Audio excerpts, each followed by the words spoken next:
In this video, I survived 100 days of Hardcore Minecraft. Hardcore Minecraft is the hardest difficulty for Minecraft and making many features a lot harder, with the main one being that you only get one life. This took a very long time to make, so if you enjoy it, I'd really appreciate it if you could like and subscribe. So yeah, let's get into it. I spawned into the world and straight away started mining trees. I got all the wood I needed and made a crafting table, and then with the crafting table I just made some basic tools like a sword and a pickaxe. Then I started exploring. I wanted to find a nice area to build my base. I swam across this ocean, climbed this mountain, I mined some more trees and spotted these pumpkins. I fell down this mountain and almost died. I killed some sheep and some cows. I mined the pumpkins I spotted earlier and I realised that this area was already nicely populated, so I decided to live here. I spotted this abandoned nether portal, went over to it, I got a mending hoe and a mending shovel, and a god apple! Next I built a small and temporary house for me to live in for a short amount of time. And then I mined some cobblestone, I just needed it for some basic tools. Then I made a stone pickaxe, a stone axe and also a stone sword. I made some furnaces, mined some wood and started smelting my food. I added a door to my house, put my stuff in a chest and killed some cows. I made a bed and that was the end of day 1. Day 2 I started mining some seeds and made a simple farm. Then I mined some wood and smelted it into charcoal. Then I made some torches and went down into a cave.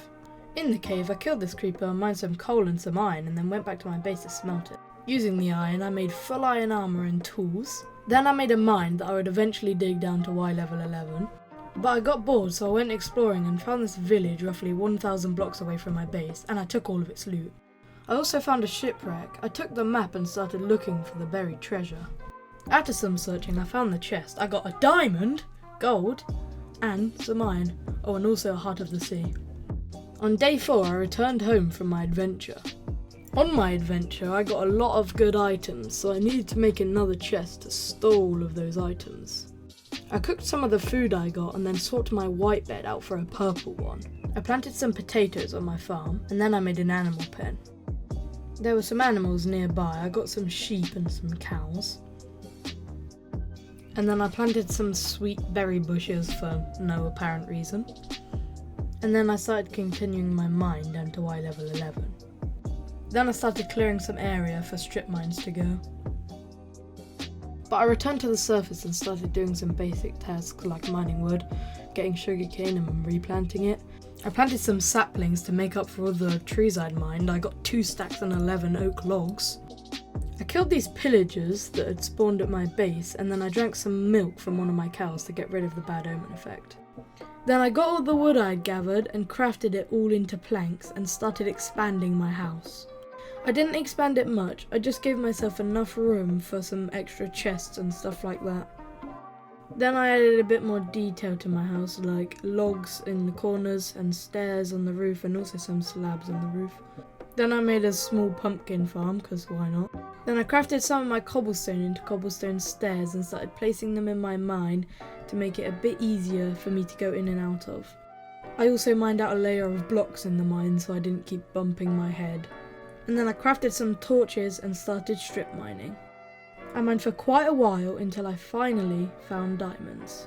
It was a vein of 6 diamonds, which was pretty good for my first diamonds. I used my diamonds to craft a diamond pickaxe, of course. Oh, and also a diamond sword.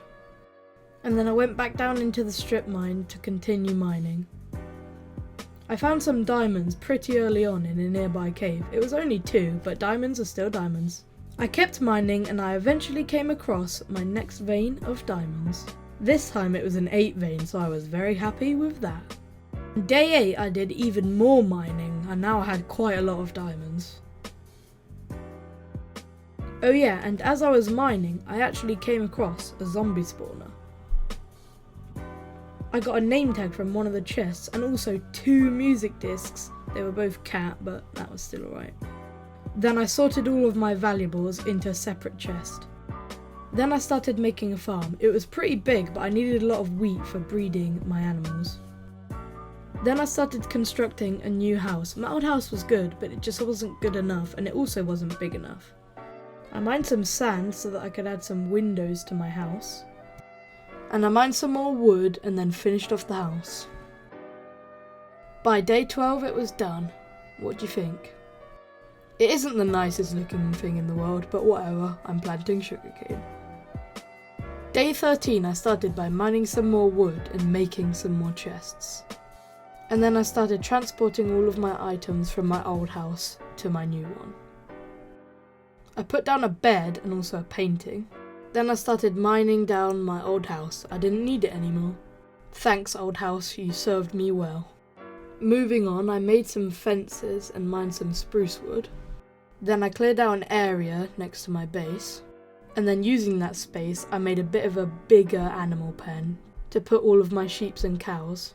I made 2 actually. And then I put cows in one of them. And of course, sheep in the other. And then I destroyed my old animal pen.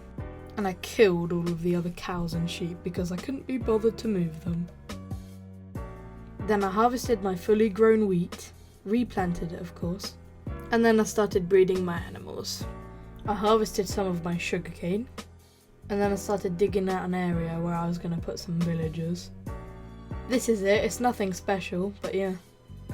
And now I need to actually go and get the villagers, so I went back to that village I found earlier. To get the villagers back, I'm using a technique where I place down a workstation, and then once the villagers walk over to the workstation, I just break it and then place it like a bit further away, and then I just kept repeating that until I got them back to my base. And then once they were at my base, I just did the same sort of thing by luring them. I put them in a boat. I broke the boat so that they went down, placed this cobblestone, and then once they'd got into the workstation, I just broke the workstation and then he just walked in. And then I went back to the village. I needed one more villager and then I could start breeding them. Then, after a long and frustrating process, I got the villager back to my base. And then I harvested some potatoes, made some beds, put the beds down, and then started breeding my villagers. I left the villagers to breed and started working on repairing my broken nether portal. I mined up all the obsidian that was on the floor, and then I built the nether portal. I made my flint and steel and lit my portal. Now it's time for the nether. Well, not nether time just yet, I wanted to go on an adventure. I got some good stuff on the adventure, but it took quite a long time, so I'll just show you the most exciting or notable things that happened by saying the next 10 days in only one word each. So let's go. Village, loot, flowers, more loot, ocean, vines, ravine, another village, death, and finally, home. I went to check on my villagers and I got 2 more while I was gone. I smelted some stone in my furnaces. I decided to build an enchanting table and I thought it would be cool to build a magical or enchanted cave and put the enchanting table in the cave. I worked on this for quite a while, but I decided to stop for a bit and go to the nether. I mined some blocks and started bridging a staircase up so I could see the rest of the nether. I ran around for like a minute and found a nether fortress like right next to my nether portal. I started bridging across and also made the bridge safe, of course. I fought this ghast and after fighting it for a little bit, I got the Return to Sender achievement. After that, I marked down the coordinates and decided to come back later to take on the nether fortress. I went back through the portal and I checked on my villagers and I had 1 new villager. And then I made a new diamond pickaxe. Then I went back down into the mines and started mining. I mined for a while and I didn't get any diamonds.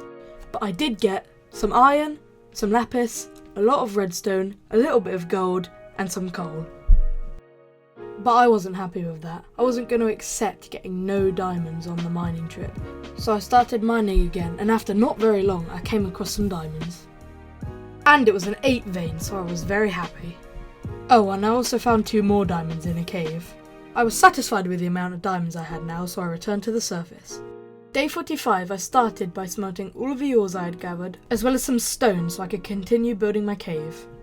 I added some more detail to the cave so it looked less like a pattern and more natural. Then I grabbed some cobblestone to add a bit more texture to the cave.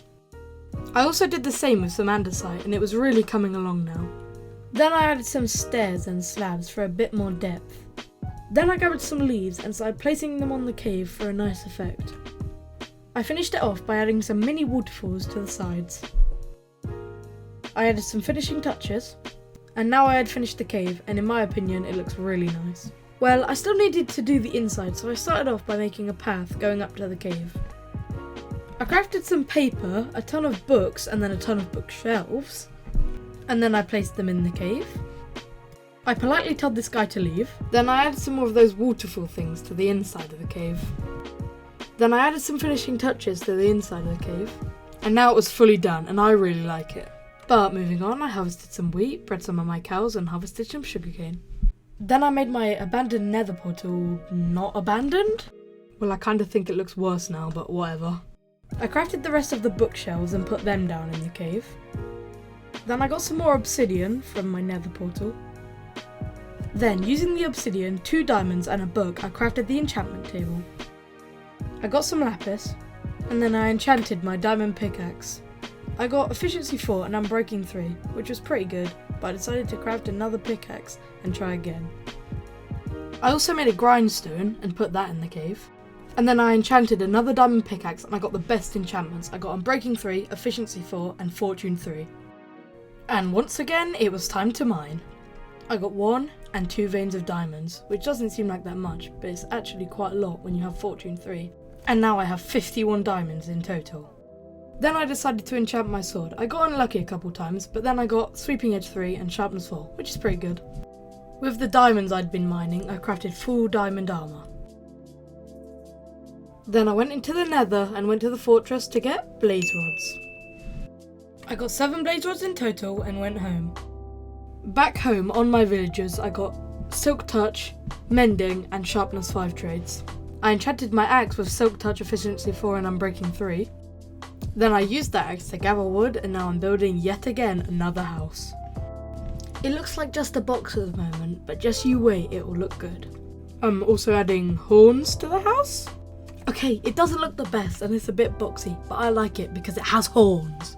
And then I transported everything from my old house into my new one, including like my bed and picture and stuff. And then I decided to have my old house as like a shrine for my first set of iron armor and my first wooden tools. Then I crafted an anvil and put it in my enchanting cave. I crafted a brewing stand because if I could get a cleric to level up high enough, it would trade me ender pearls. And that's what I did. I traded anything I could get my hands on with the cleric to try and level it up. And after a while of trading, I finally got the ender pearl trade. I tamed a cat and called it Tamoy. I did some more trading for emeralds. I enchanted a decent shovel and mined out this hill that I didn't like. I made the same style path as the cave going up to my house. I got some more ender pearls. I made them into ender eyes. And I set off on a journey to find the stronghold. And after a while of adventuring, I found the stronghold. And after some more searching, I found the end portal room. But I marked down the coordinates and decided to leave because I wanted to get a bit more prepared before I came back to fight the ender dragon. My preparation started with enchanting a bow, which I got power 4, unbreaking 3 and punch 1 on. Next I added another power 4 book and another punch 1 book to my bow. I also got an infinity trade with one of my librarians. And of course I added that to my bow as well, so now I had power 5, unbreaking 3, punch 2 and infinity. I got some more blaze rods and turned them into blaze powder to start brewing some potions. I brewed some strength potions to start off with. I killed some phantoms for some phantom membranes, and after like 5 days of just waiting, I was able to brew some potions of slow falling as well. I tamed this cat, I killed plenty of cows so I had enough food, and now it was time. I made my way back to the stronghold, and I placed in all of the eyes. It's time. I was ready to fight the ender dragon. I was completely prepared. I drank my potion of slow falling and my potion of strength, and I went in. I started by shooting all of the end crystals. One by one, I got all of them, and now it was time for the actual fight with the ender dragon. Most of the fight, I managed to stay on the ground and shoot him with my bow, and it was really good because I had power 5. I was damaging him a ton and he came down to purge, so now it was time to start hitting him with my sword. I dealt a ton more damage with my sword until he hit me up in the air, but it was okay because I had slow falling. I continued to shoot the dragon with my bow and it was getting very weak now. And after a long and hard battle, I did it. I defeated the Ender Dragon. It was amazing. I collected up all of the XP and in total I got 60 levels and I did not know that the dragon dropped that much XP. I collected the dragon egg and I went through the portal. I had done it. I had survived 100 days of hardcore Minecraft. This was a fun journey and I really like how it all turned out. In the 100 days I built a weird but cool house. I got a good supply of food, leather and wool. I built a magical cave which I put my enchanting table in. I got some very good villagers. And best of all, I defeated the Ender Dragon. If you enjoyed the video, please subscribe as it did take a very long time for me to make this video. And let me know in the comments if you want me to go to 200 days. Thanks for watching.